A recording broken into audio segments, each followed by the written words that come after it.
But coming to probably the least seen player on the roster, because when he comes out to play, you probably have already turned the game off. Alex Len. And oh my God. I think we said this on the podcast already, but to kind of summarize, Alex Len we came into the season saying that in a similar light as Matthew Dellavedova is the third point guard, Alex Len is a good option for a third center.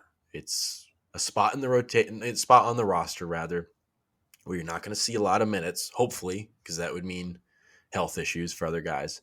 And he provides this kind of like experience. He's been in the league for a long time. He has undeniably good size. You know, he can play in the pick and roll. There were things to say about like him being the third center, but I think that in the moments that we've seen him, which have not been a lot, granted, if he's not playing against a big center like Jokic, where he can just kind of like bang with him in and around the paint area, he just doesn't fit into the modern NBA. And again, I would point to the game in Charlotte on Halloween, which I mean, like based on this conversation, people are like, "What is that? The only game you ever watched?"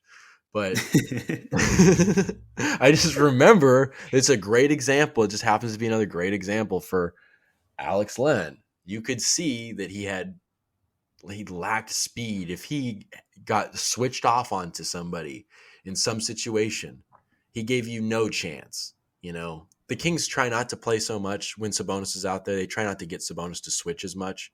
But if Sabonis has to guard somebody, he'll give you an honest effort. There's so many moments where Sabonis puts on pretty decent showings on defense.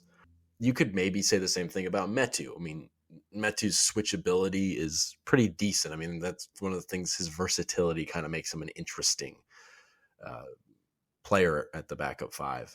And then Holmes is, I'll just say with Holmes is a better athlete than Len. It's just Len is a liability at a certain point. He doesn't have speed. He doesn't have recovery speed. You can totally nullify him. He's a classic rim protector. Well, take him out of the restricted area, and then boom, you've just freed up all this space. You can nullify Alex Len easily, and I think for that reason, I think he's fallen off. He's less useful than I even imagined at the beginning of the season. I think we were too kind to him, and it's not an indictment of anything. I think the game has just changed, and it's just not.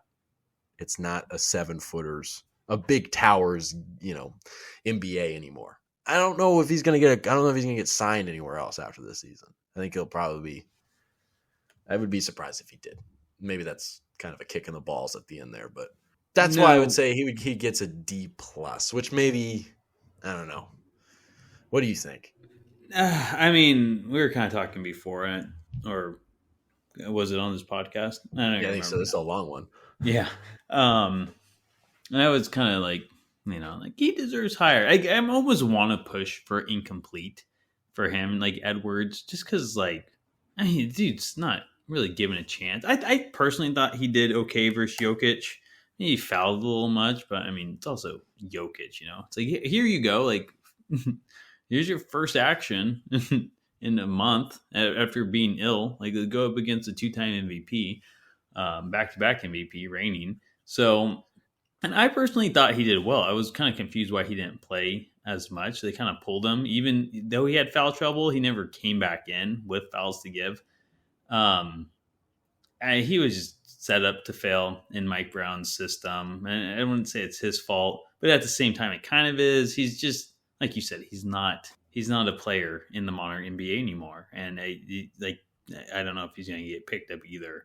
If he was any faster, he'd be slow, and that's just not how it's not how the NBA is anymore for a big. So, and I would put it this way. We're talking about, you have a gaping hole, so to speak, at the backup five. Mike Brown wants to say that he feels bad for Alex Len, that he hasn't given him a chance. Given the hole, if you really thought he had a chance, you'd have given him a chance. Like, sorry, you're not going to convince me otherwise. There's been so many moments where they've needed to bounce around, and there's a reason they went to Keita before. Keita's a classic rim protector in a lot of ways too, but he can run the floor. He can move a bit. Alex Len just can't do that. And with the pace that you want to play specifically on this team and the reality of the league as a whole, it's just, I don't know. It's Alex Len. I mean, like, it's kind of the story of him in his career. He just never really, things never really worked out in terms of his promise coming out of Maryland. So, D plus. It does feel weird giving like Chimezie Metu a C plus and being like, Alex Len, D plus, work on it. But that's the way it is.